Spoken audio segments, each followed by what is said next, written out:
I've been involved in the community my whole life. I was born and raised in Morton Grove. I raised my kids here. I had 9 brothers and sisters. You always have to improve on listening. The number one goal is you have to listen, and mainly to your residents, because that's who you work for. I'm a lifelong resident of Morton Grove. My family grew up in Morton Grove. My dad was the mayor for 8 years.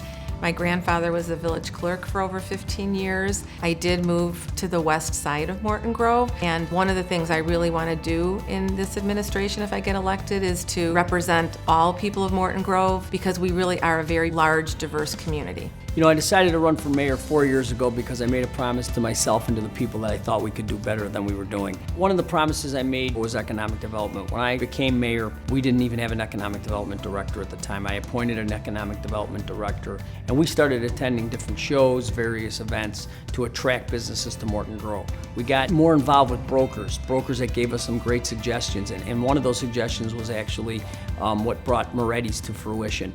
I can tell you that we are in a much better position with our economic development now than we probably ever have been. We have an incredible team. The village board, the staff, the residents are a team right now. People are unified. That's why things are getting done. I'm an immigrant to this country. This country gave me the opportunity to help and be part of it.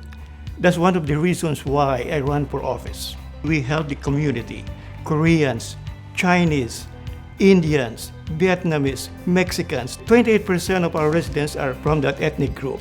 And with this administration, we open our arms to them. We want them to be part of our community. I and Mayor DeMaria talk about this. We want them to get out of the box. We want their voice.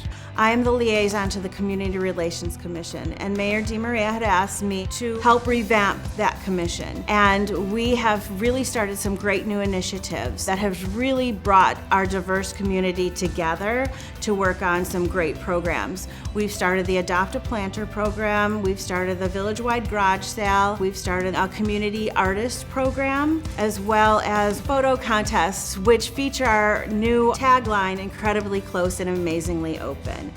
We've seen a lot of great participation, so we really encourage our residents to be able to participate and get out and meet their neighbors and spend time with other people in the community. I was asked to be part of an ad hoc social service committee, and it was really an important task. The village didn't have social services. The last administration had cut back on it, and the whole commission that Mayor DeMaria brought attention to, I felt it was really important, and we ended up recommending a part-time social worker to help with the senior center and also the police department. Being able to see those things happen with the leadership of the mayor and making a big difference in the village is one of the reasons why I really am encouraged to be part of the village board if I'm elected. One of the things we just did is we cut a deal with the city of Evanston to acquire our water. We've been getting our water from the city of Chicago for basically ever, and at this point in time, we decided that we would look at our options to see how we could save some money.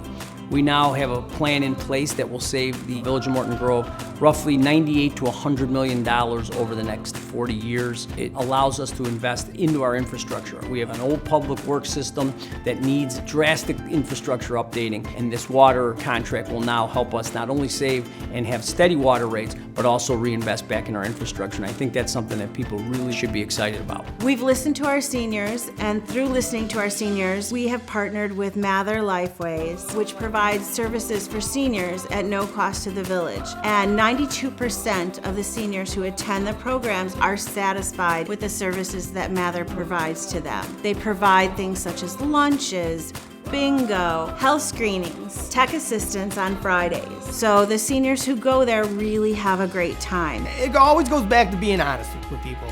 You know, don't tell them something that you can't deliver. It's the old saying, you know, if you listen, you learn and you'll produce and you'll expand. I think the most important thing is to be a good listener, to be empathetic of people and what they need. I think that people want to be heard, and I think we need to continue to support them to move our village forward. We help the community, listening to them and helping them with problems, big or small. Every day I get to be able to listen to people. I'm certainly someone who really likes to take in what people have to say and help them. Morton Grove feels good right now. Then there's a lot of excitement, and when I see people or talk to people, to me it seems they want to be more engaged, more active, and that's one of the reasons I think we need some continuity moving forward. Not since Mayor Scanlon have we had an administration that could follow through and carry through for just more than 4 years. I'm hoping people give me the chance and vote for my team and vote for all the Action Party members to continue what we started, to finish what we started, and to reach all of our goals. We may be 60% there, but I want to be 100% there. We got to keep moving forward.